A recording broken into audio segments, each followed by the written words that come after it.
For nearly all of his 86 years, Jacque Fresco has been designing cities of the future. This is what it looks like, a future where technology is harnessed for all and money has no relevance. It's called the Venus Project, and he says 50 million people around the world are now involved or aware of it. Pour cela, sachez-le, the Venus Project, le projet Venus. El Proiectul Venus comenzó al industrijski genijalac Jacque Fresco. You may not have heard of Jacque Fresco, but he is known around the world. Documentaries have been done about him. Magazine writers from Europe have written stories about him. I've now come to the other side of the world, to Florida, to a place called the Venus Project, to meet a man who has a very clear vision of what he thinks the future of cities should look like. Fresco's vision goes beyond architecture. He sees his cities as tools for fostering humanistic values. I feel that environment shapes our values. The people we know, the people we identify with. What will drive people in the future?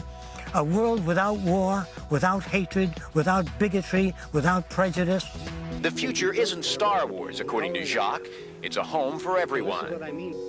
Jacque thinks he has the answer in the city of the future. We'll show a world in which values are different. The aspirations of people. They have compassion, feeling for one another, concern over the environment. He's a self-educated industrial designer, engineer, and futurist who truly believes the ills of society can be cured only if we throw away the rules that govern it and ourselves. A resource-based economy states that if you declare the earth and all its resources as the common heritage of all of the world's people, there's no need for armies, navies, police, prisons. None of that's necessary if people have access to their needs. Now, we'll start with this, and you tell me... I'll try to point it out. Yeah, you can point right at it. The center of a city, the nucleus, will house an electronic computer.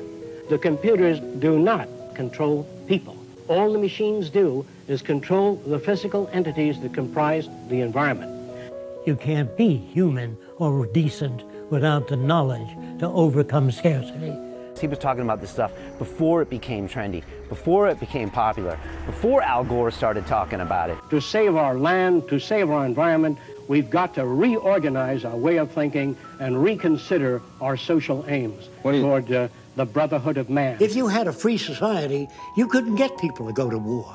If you had an intelligent type of upbringing amongst children, they would say there must be many other ways of solving problems other than killing people. We had him on the show. It was quite an honor. It was, for a long time, the most watched show. And it's not just an economic platform or a technology platform. It's really a different way of looking at humanity. Now here they take a group of scientists and engineers and they work on flying machines.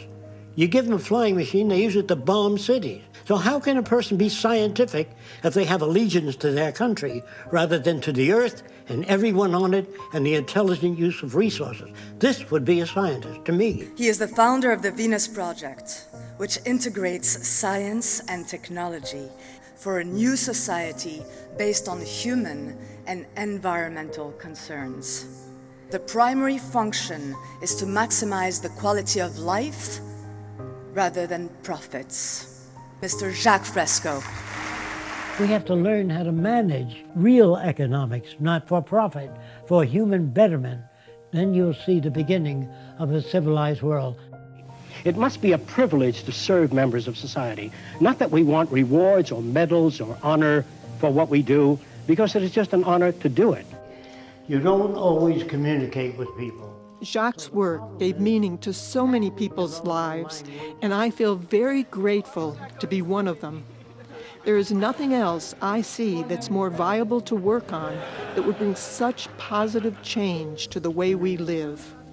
I welcome your participation as I continue introducing this direction to others while taking whatever steps possible toward a saner world.